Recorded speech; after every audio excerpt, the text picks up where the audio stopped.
สบายดีเนาะมื้อนี้เรามาเรียนรู้เกี่ยวกับเว็บอีกตัวที่เป็นเว็บเล่นเกมเนาะแต่ว่าเว็บตัวนี้จะเราจะได้รับบิตคอยน์ฟรีเนาะทุกๆมื้อเนาะแต่มัน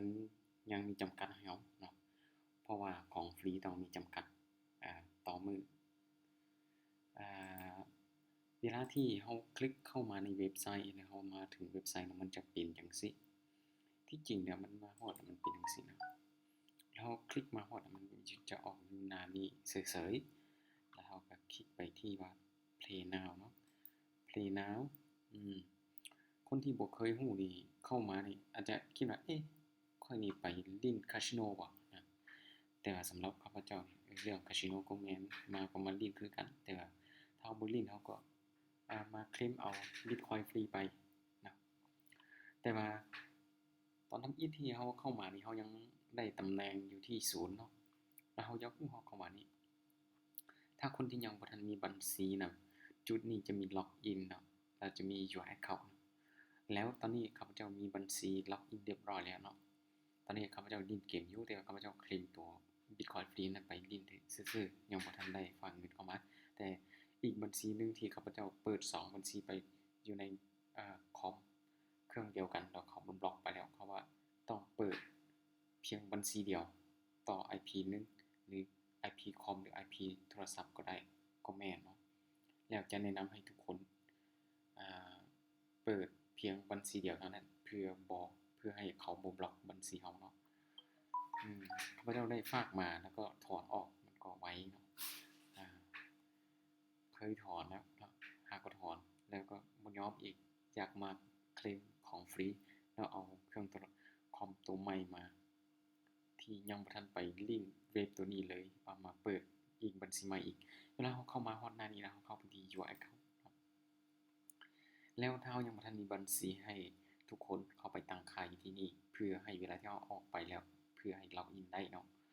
เราเข้ามาถึงที่นี้เราก็เข้าเลือกที่ Your Account แล้วก็มาเลือกที่ว่า Setting เนาะโอเค Setting เนาะเข้ามาที่นี่นะเข้ามาที่นี่แล้วก็ Account นี่เนาะนี่คือลิงก์แนะนำคนแล้วเวลาที่เรามาฮอดนี่มันจะมีสื่อ Public Public เนาะ Nickname ตัวหนึ่งที่เขาเจ้าได้เซตได้เซตออโต้ให้เราแล้วในระบบเซตออโต้ให้เราแต่เราบ่มักเราต้องใส่เราต้องเปลี่ยนเป็นชื่อของเราเองนะแล้วอันนี้ส่วนข้าพเจ้าจะเฮ็ดเป็นมืดหรือ dark เนาะแล้วก็ USD currency เนาะ convert แล้วก็ no key นี่ no แล้วหลังจากนั้นก็เซฟไปแล้วก็ก่อนอื่นหมดที่เราจะเฮ็ดได้เปลี่ยนแปลงระบบของเราได้เราต้องไป security ก่อน security นี่เราไปป้อนเนาะไปป้อน Gmail ของเราใส่นี้ป้อน Gmail ของเราใส่นี้แล้วก็ถ้าเรายังบ่ทันมีบัญชีเลยจุดที่ change password นี่มันจะมี2บล็อกให้เราเขียน password ตัวเดียวกันใส่แล้วหลังจากเขียนแล้วเราก็จะมี reCAPTCHA อีกแล้วเราก็ไปแก้ reCAPTCHA หมดแล้วเราก็ไปเซฟเลยเวลาเราเซฟแล้วเรายังบ่ทันล็อกอินได้เนาะเพราะว่าถ้าเรายังบ่ทันมีบัญชีเราต้องมาตั้งค่าก่อนแล้วไปล็อกอินอยู่จุดที่เป็นเม็ดคือดอกไฟนี่แหละแล้วหลังจากที่เราเซฟแล้วเขาระบบของเขาจะส่ง confirmation ไปในอีเมลที่เราป้อนไว้นี่แล้วเราไปเช็คอยู่ในอีเมลของเขาแล้วเพื่อคลิกลิงก์ที่เขาส่งไปเพื่อคอนเฟิร์มเนาะคลิกไปเพื่อคอนเฟิร์มตัวอย่างเมื่อกี้ที่ข้าพเจ้าได้ล็อกอินไปเนาะจะให้ทุกคนเบิ่งว่ามันเป็นจังใดเนาะว่า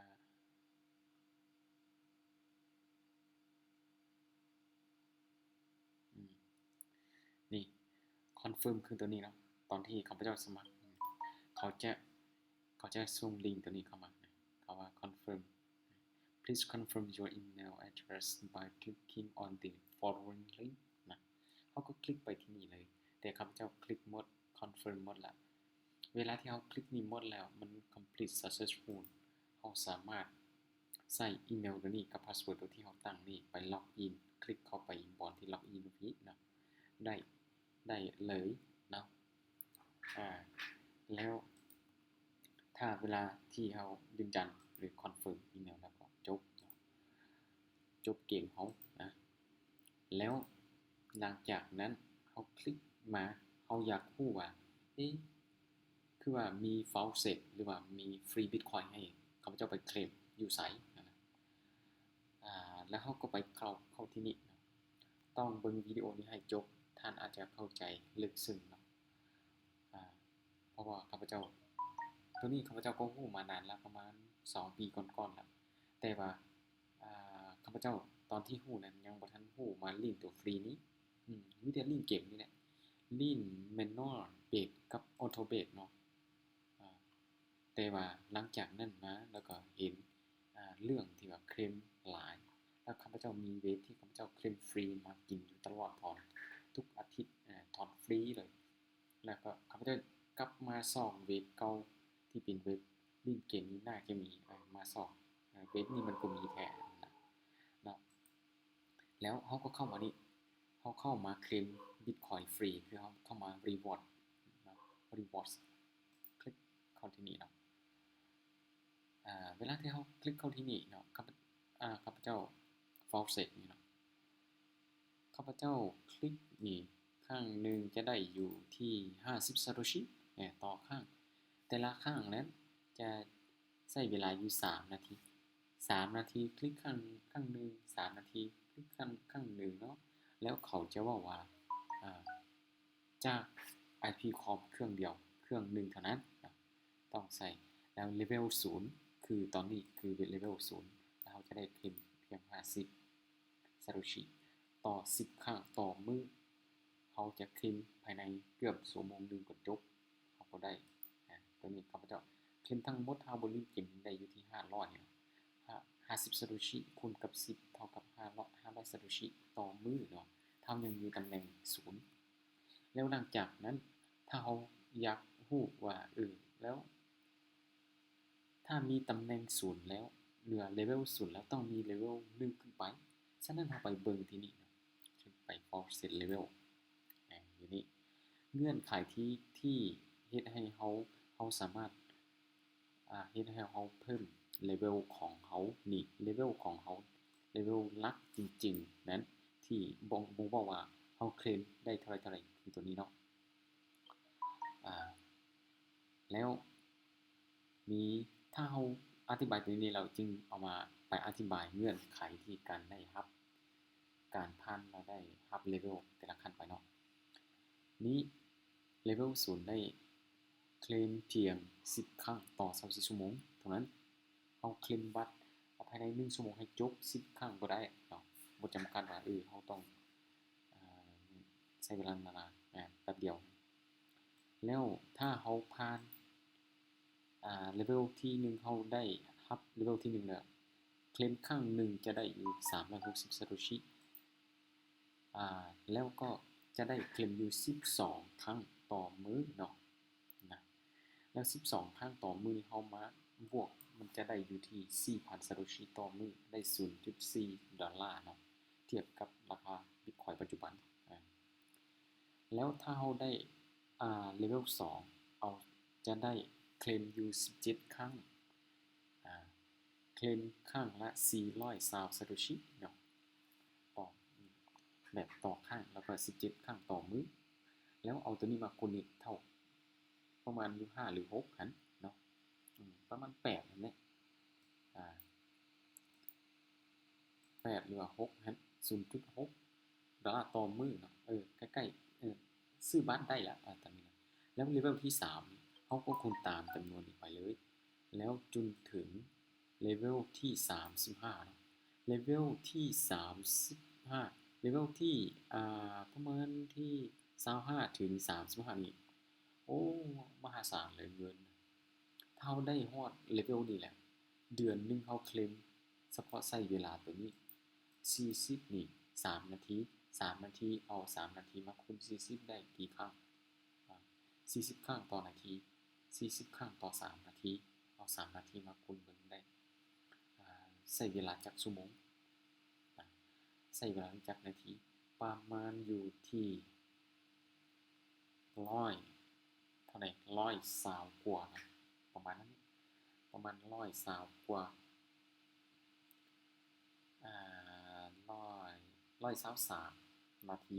แล้วเราเอามาหารให้ชั่วโมงเบิ่งถึกอยู่จักครั้งประมาณอยู่ที่2ชั่วโมงเคลมเพียง2ชั่วโมง3ชั่วโมงแล้วเอาตัวนี้มาคูณกับตัวนี้ได้เท่าไหร่เอาตัวนี้เป็นหมื่นเป็น16เลย$16ต่อมื้อเนาะโอ้$16ต่อมื้อสำหรับตัวนี้กับตัวนี้เนาะ$16ต่อมื้อตัวนี้ก็เอามาคูณ60เลยนะเป็น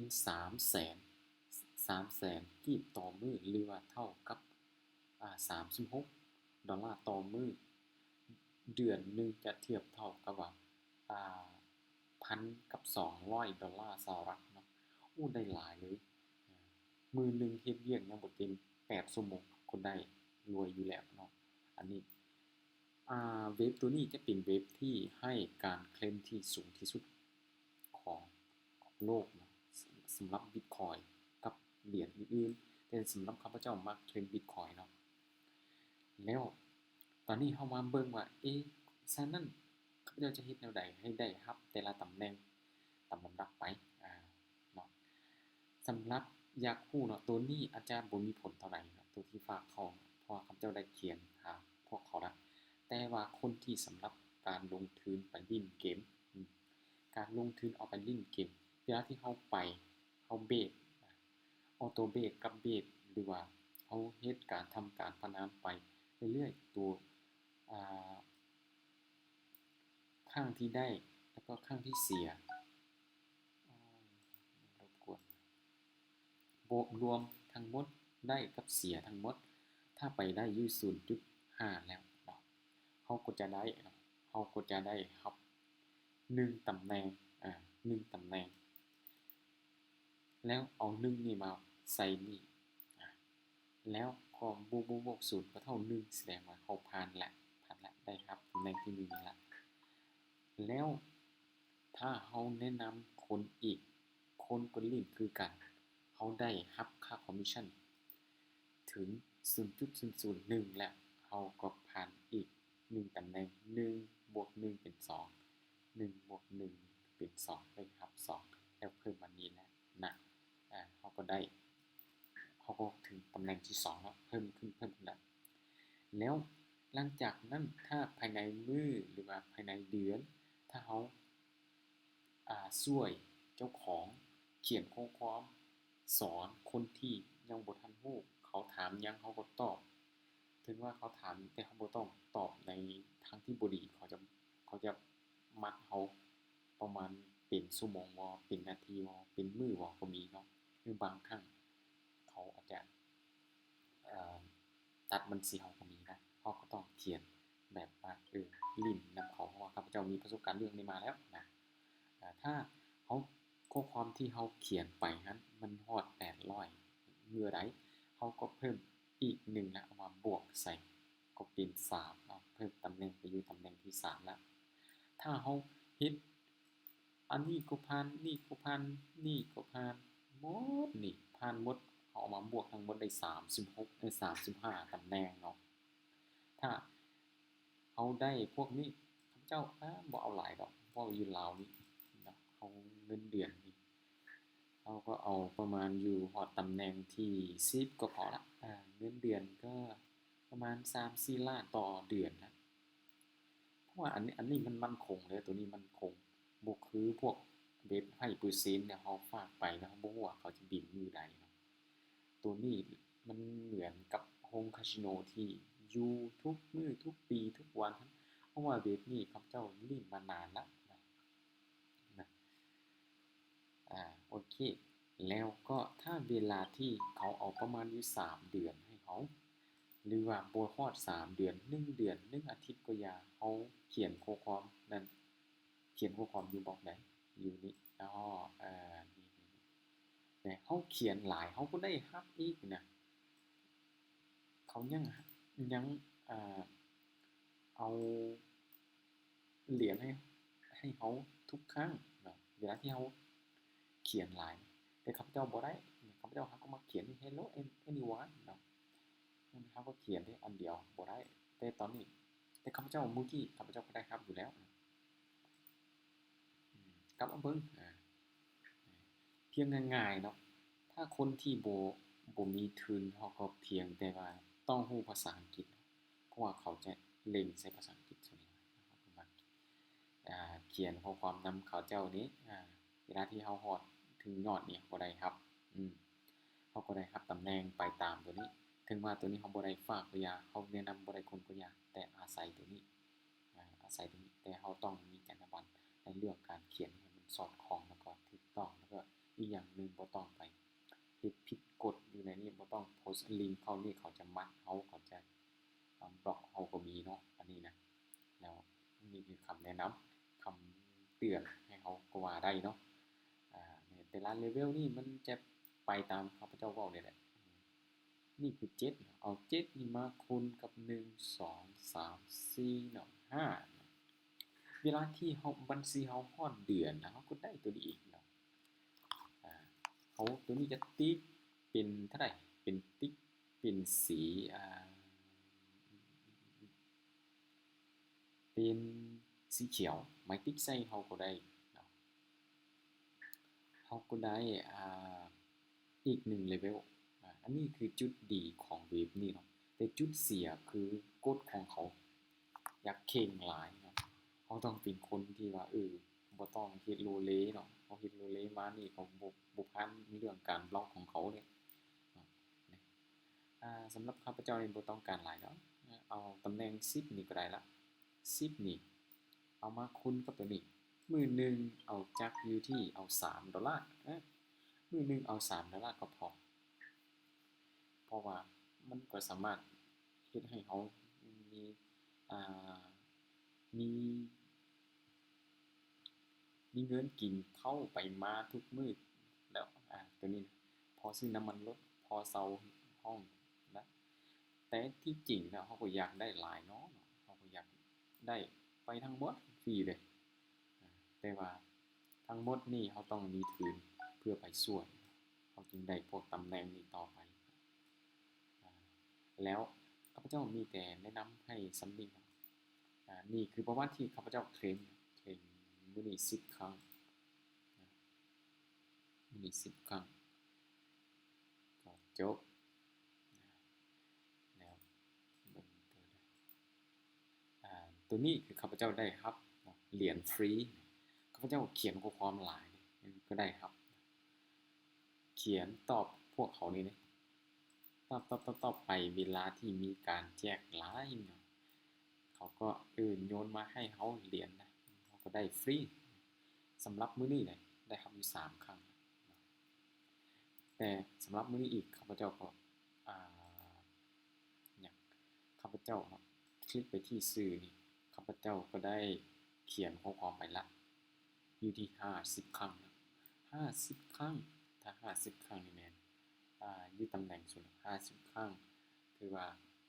10มื้อถ้ามื้อหนึ่งเขียนฮอด50ครั้ง10มื้อได้500ครั้ง